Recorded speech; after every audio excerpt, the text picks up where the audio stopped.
नमस्कार मित्रों, साथियों, आपका अपने YouTube channel SS teacher academy पर आपका हार्दिक स्वागत है। उम्मीद करता हूँ आप सभी लोग स्वस्थ होंगे, मस्त होंगे और अच्छे से तैयारी कर रहे होंगे। तो ठीक है, यह प्रश्न संख्या 11 जो है आपकी तैयारी की दृष्टि से बहुत ही महत्वपूर्ण साबित होने वाला है। तो आइए देखते हैं, उदयभान चरित किस रचना का दूसरा नाम है। ठीक है, उदयभान चरित, आपको इस पर ध्यान देना है। उदयभान चरित किस रचना का दूसरा नाम है? तो बताइए, प्रेम सागर, सुख सागर, रानी केतकी की कहानी, नासिकेतोपाख्यान। बताइए किस का यह दूसरा नाम है? तो यह रानी केतकी की कहानी का दूसरा नाम है। आपका विकल्प सी सही है। ठीक है, कौन सा विकल्प सही है? सी विकल्प सही है, रानी केतकी की कहानी। इसका जो सन है वो क्या है? 1800, कहीं पर 1803 दिया हुआ है। ठीक है, 1803, कहीं पर 1808 दिया हुआ है, या अन्य पुस्तकों में अन्य इसका प्रकाशन तिथि दिया है। लेकिन सरस्वती पांडे, गोविंद पांडे की पुस्तक में आपका यह जो इसका सन दिया हुआ है वह 1803 दिया हुआ है। ठीक है, कब से कब तक? तो 1798 से 1803 ईस्वी के मध्य माना जाता है। ठीक है साथियों, और इसी का नाम उदयभान चरित है। और उदयभान चरित एक हास्य प्रधान रचना है। ठीक है, इसकी शैली जो है हास्य प्रधान है। क्या है? हास्य प्रधान शैली में यह लिखा गया है। हास्य प्रधान शैली में यह लिखा गया है। ठीक है, इसे रानी केतकी की कहानी को चुलबुली भी कहते हैं। ठीक है, इसकी जो भाषा है उसे चुलबुली भाषा कहते हैं, चटकीली भाषा कहते हैं। ठीक है, इस नाम से भी जाना जाता है। इसके तो आप लोगों को समझ में आ होगा। अगला प्रश्न देखते हैं, नासिकेतोपाख्यान। ठीक है, नासिकेतोपाख्यान के रचयिता का नाम बताइए। बताइए, ये भी बहुत ही महत्वपूर्ण प्रश्न है दोस्तों, साथियों। तो नासिकेतोपाख्यान के रचयिता का नाम आपको बताना है कि कौन है। सदल मिश्र जी हैं, इसाला खां हैं, लल्लू लाल हैं, या सदा सुखलाल हैं। तो बताइए कौन है? तो सदल मिश्र जी हैं, जो बिहार के आरा जिला के रहने वाले थे। ठीक है, कहाँ के रहने वाले थे? बिहार के आरा जिला के रहने वाले थे। ठीक है, बिहार के आरा जिला के रहने वाले थे। ठीक है दोस्तों, कहाँ के रहने वाले थे? बिहार के आरा जिला के रहने वाले थे सदल मिश्र जी। तो बताइए, यहाँ पर आपका विकल्प ए सही है। ठीक है, ए विकल्प सही है। नासिकेतोपाख्यान यह रचना जो है वह सदल मिश्र जी द्वारा रचित है। यह किस पर लिखा गया है आपको बताना है। तो यजुर्वेद के आधार पर जो कठोपनिषद है उसमें जो एक पात्र है नचिकेता, नचिकेता की कथा, उसी के आधार पर लिखा गया है नासिकेतोपाख्यान रचना। ठीक है, इसका एक और नाम है चंद्रावली। ठीक है, चंद्रावली। अगला प्रश्न, इनमें से मुंशी सदा सुखलाल नियाज की रचना कौन सी है? तो बताइए, नासिकेतोपाख्यान किसकी है, सुख सागर किसकी है, प्रेम सागर किसकी है, भाग्यवती किसकी है? ठीक है दोस्तों, तो बताना है सदा सुखलाल नियाज की कौन सी रचना है, आपको बताना है। बताइए, सदा सुखलाल नियाज की कौन सी रचना है दोस्तों, बताइए।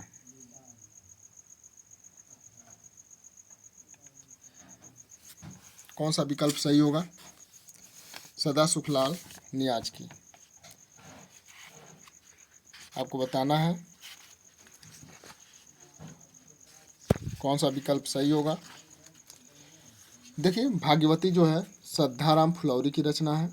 भाग्यवती किसका है? श्रद्धाराम फुलौरी की रचना है। और जो प्रेम सागर है दोस्तों, प्रेम सागर यह लल्लू लाल जी की रचना है। किसकी रचना है? लल्लू लाल जी की रचना है। और सदा सुखलाल की जो रचना है वह सुख सागर है। ठीक है दोस्तों, कौन सा विकल्प सही होगा? बी विकल्प सही है, सदा सुखलाल। यह कब प्रकाशित हुआ था? 1818 में। कब प्रकाशित हुआ था साथियों? 1818 में हुआ था। और इनका सदा सुखलाल जी का एक बहुत ही महत्वपूर्ण कथन है। ठीक है, बहुत ही महत्वपूर्ण कथन है। रस्मों रिवाज भाखा का दुनिया से उठ गया है। ठीक है, रस्मों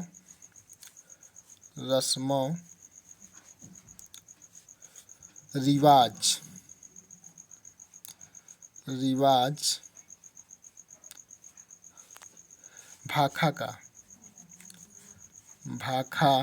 भाखा का दुनिया से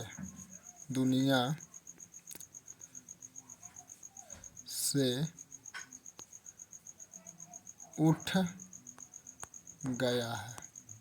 ठीक है, यह इनकी बहुत ही महत्वपूर्ण कथन है जो बार बार परीक्षाओं में भी पूछा जाता है। अगला प्रश्न, इनमें से,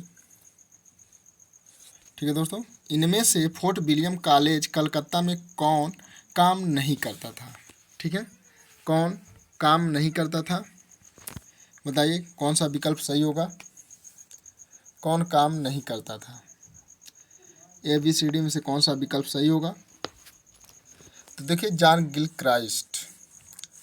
जब फोर्ट विलियम कॉलेज की स्थापना हुई 1800 ईस्वी में, तो 1800 ईस्वी में जब फोर्ट विलियम कॉलेज की स्थापना हुई तो जो प्रिंसिपल बनाए गए, प्राचार्य बनाए गए, वह आपका जॉन गिलक्राइस्ट बने। ठीक है, सदलमिस और लल्लू लाल वहाँ पर काम कर रहे थे। ठीक है,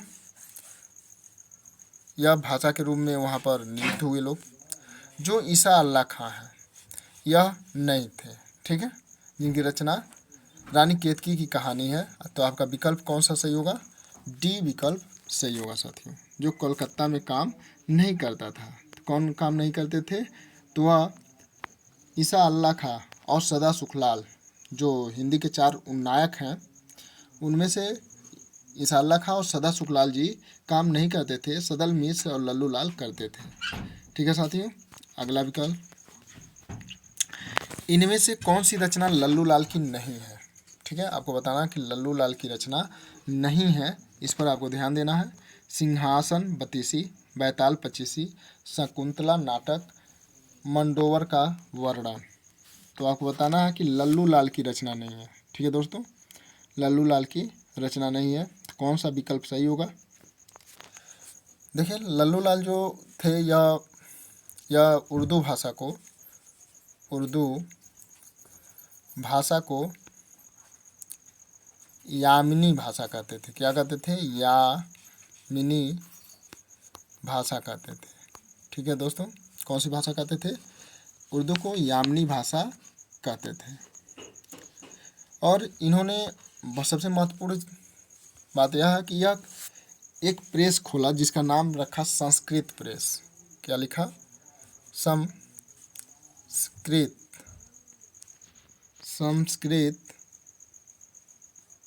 प्रेस, इन्होंने नाम रखा उसका। ठीक है, और कहाँ पर इसको खोला? तो आगरा में। ठीक है, कहाँ पर खोला? आगरा में। तो अब बताइए कि इसमें से कौन सा विकल्प सही होगा जो लल्लू लाल जी की रचना नहीं है? तो देखिए, सिंहासन बतीसी ये भी है, बैताल पचीसी ये भी है, शकुंतला नाटक ये भी है। जो विकल्प सही होगा वह डी विकल्प सही है, मंडोवर का वर्णन। यह विकल्प गलत है क्योंकि मंडोवर जो है वह राजस्थान में पाया जाता है। राजस्थान में यह एक स्थान है। कहा जाता है कि रावण का ससुराल था, मंदोदरी का मायके था मंडोवर।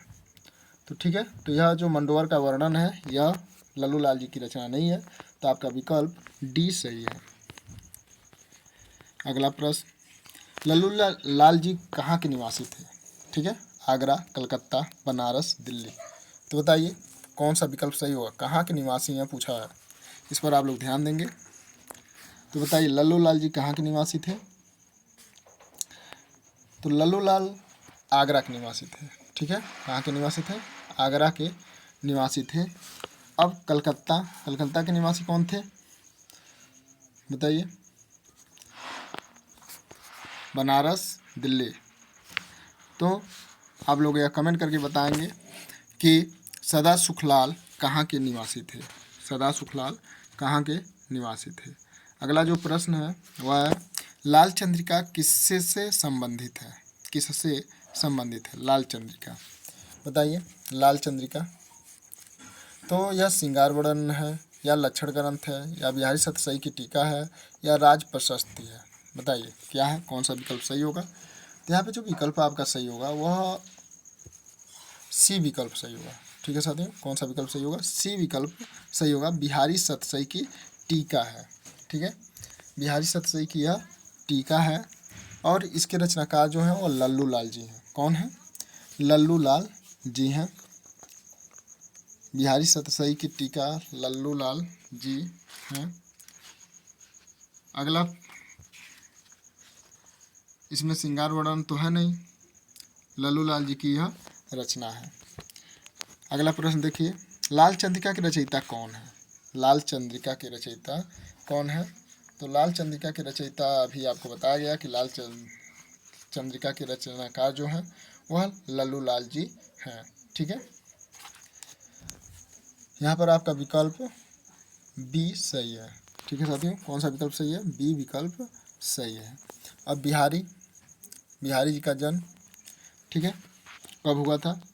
तो कुछ पुस्तकों में इनका 1603 दिया है, 1603 दिया है, कुछ में 1595 दिया है और इनकी मृत्यु जो हुई 1663।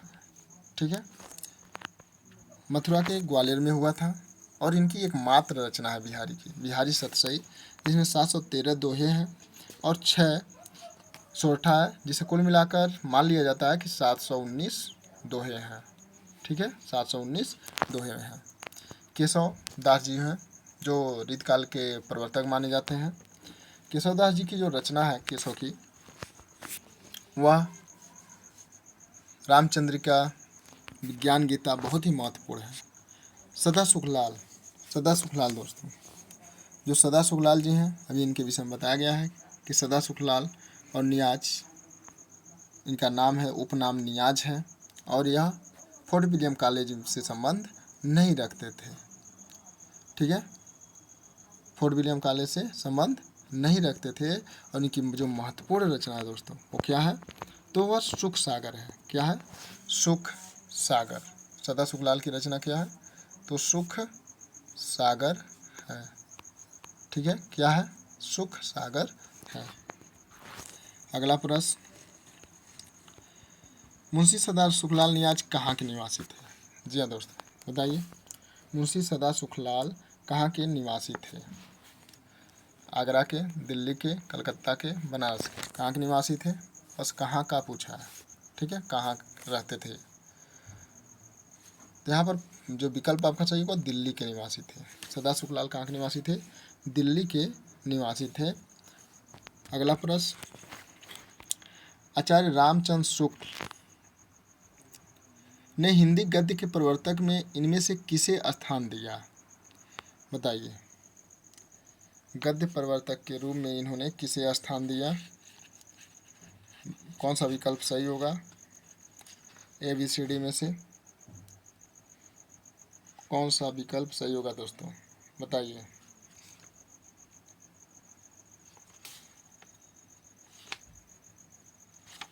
तो यहाँ पर विकल्प आपका जो सही है वह बी ऑप्शन सही है। जो आचार्य रामचंद्र शुक्ल ने स्थान दिया वह सदा सुखलाल को दिया। ठीक है, तो बी विकल्प आपका सही है। अब देखिए इसमें एक ऑप्शन है भारतेंदु। तो भारतेंदु जी आधुनिक काल के में जो काल आते हैं भारतेंदु युग के प्रवर्तक माने जाते हैं। हिंदी गद्य का विकास इन्हीं आदिकाल के भारतेंदु युग से ही प्रारंभ होता है।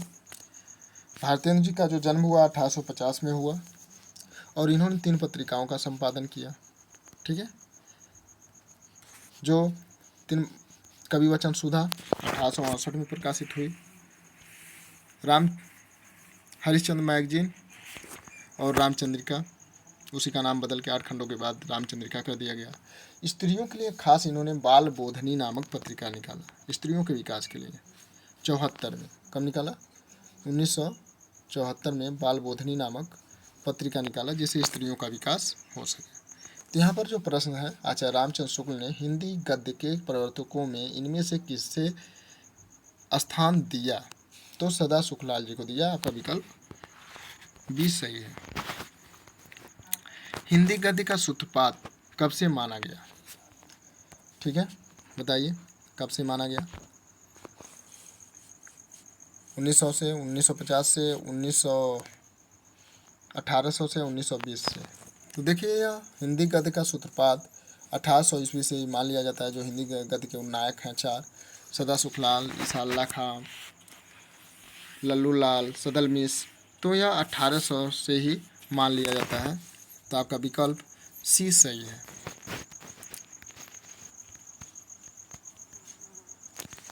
ठीक है, तो उम्मीद करता हूँ आपको वीडियो अच्छा लगा होगा।